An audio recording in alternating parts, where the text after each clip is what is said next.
Hello, എല്ലാവർക്കും പുതിയൊരു വീഡിയോയിലേക്ക് സ്വാഗതം.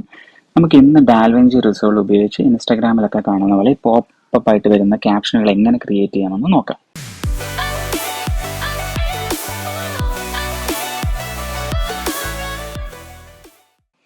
അതിനായിട്ട് ആദ്യം ഞാനൊരു ക്ലിപ്പ് നമ്മുടെ ടൈം ലൈനിലേക്ക് ഡ്രാഗ് ആൻഡ് ഡ്രോപ്പ് ചെയ്യുകയാണ്. ഈ ക്ലിപ്പ് നമുക്കൊന്ന് റൊട്ടേറ്റ് ചെയ്യാം. സോ അതിനുശേഷം നമ്മുടെ എഫക്ട്സ് ടാബിലേക്ക് വന്നു കഴിഞ്ഞാൽ ടൈറ്റിൽസിനായിട്ടുള്ള നമുക്ക് ടെക്സ്റ്റ് പ്ലസ് എന്നൊരു ഓപ്ഷൻ ഉണ്ട്. ഇത് നമ്മുടെ ടൈം ലൈനിലേക്ക് ഒന്ന് ഡ്രാഗ് ആൻഡ് ഡ്രോപ്പ് ചെയ്യാം. ഇനി ഈ ഒരു ടെക്സ്റ്റ് പ്ലസ് നമുക്ക് കസ്റ്റമൈസ് ചെയ്യാം. അതിനായിട്ട് നമ്മുടെ ഇൻസ്പെക്ടർ വിൻഡോയ്ക്കകത്ത് ടെക്സ്റ്റ് എന്നുള്ള ഓപ്ഷൻ നമുക്ക് വേണ്ട ടെക്സ്റ്റ് എന്താണോ, ഹായ് ഗുഡ് മോർണിംഗ് കൊടുക്കുകയാണ് ഞാൻ. അതിനുശേഷം ഇവിടെ ഒരു ഫ്യൂഷൻ്റെ ഐക്കൺ കാണാൻ പറ്റും. ഈ ഒരു ഫ്യൂഷൻ്റെ ഐക്കൺ ക്ലിക്ക് ചെയ്ത് കഴിഞ്ഞാൽ നമ്മുടെ ഈ ഒരു ഫ്യൂഷൻ ടാബിലേക്കാണ് എത്തുക.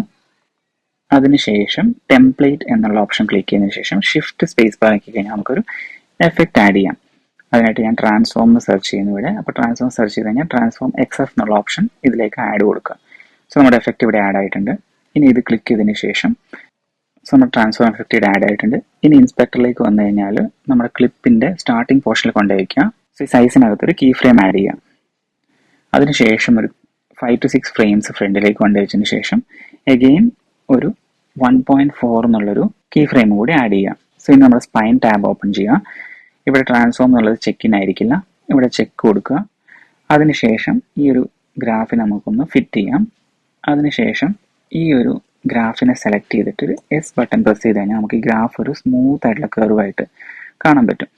ഇനി ഈ ഒരു കർവിനെ നമുക്ക് ആംഗിൾ ചെയ്യാനായിട്ട് ഈ ഒരു ഐക്കൺ യൂസ് ചെയ്യാം. ഈ ഐക്കൺ ക്ലിക്ക് ചെയ്ത് നമുക്ക് ഇങ്ങനെ ഒന്ന് എക്സ്പാൻഡ് ചെയ്ത് കഴിഞ്ഞാൽ ആ ഒരു കർവിനെ നമുക്ക് ഈ ഒരു ഷേപ്പിലേക്ക് കൊണ്ടുവരിക. അതായത് ഇവിടെ നിന്ന് ഇങ്ങനെ വന്ന് ഇങ്ങനെ വരുന്ന ഒരു രീതിയിലുള്ള ഷേപ്പിലേക്ക് കൊണ്ടുവരാം. ഇനി തിരിച്ച് നമ്മുടെ ടൈം ലൈനിലേക്ക് വന്നതിന് ശേഷം നമുക്ക് ഈ വീഡിയോ ഒന്ന് പ്ലേ ചെയ്ത് നോക്കാം. സോ നമ്മുടെ ഒരു സൂം ആയിട്ടുള്ള ആ ഒരു എഫക്റ്റ് അപ്ലൈ ആയിട്ടുണ്ട്. സോ ഇനി ഇത് എൻഡ് ചെയ്യുന്നൊരു കൊണ്ട് വെച്ച് നമുക്ക് ഈ ക്ലിപ്പിനെ ഒന്ന് ട്രിം ചെയ്യാം. അതിനുശേഷം നമുക്ക് ഓപ്ഷൻ ടാബ് പ്രസ് ചെയ്ത് കഴിഞ്ഞാൽ നമുക്ക് ഈ ഒരു ക്ലിപ്പിനെ ഡ്യൂപ്ലിക്കേറ്റ് ചെയ്യാം.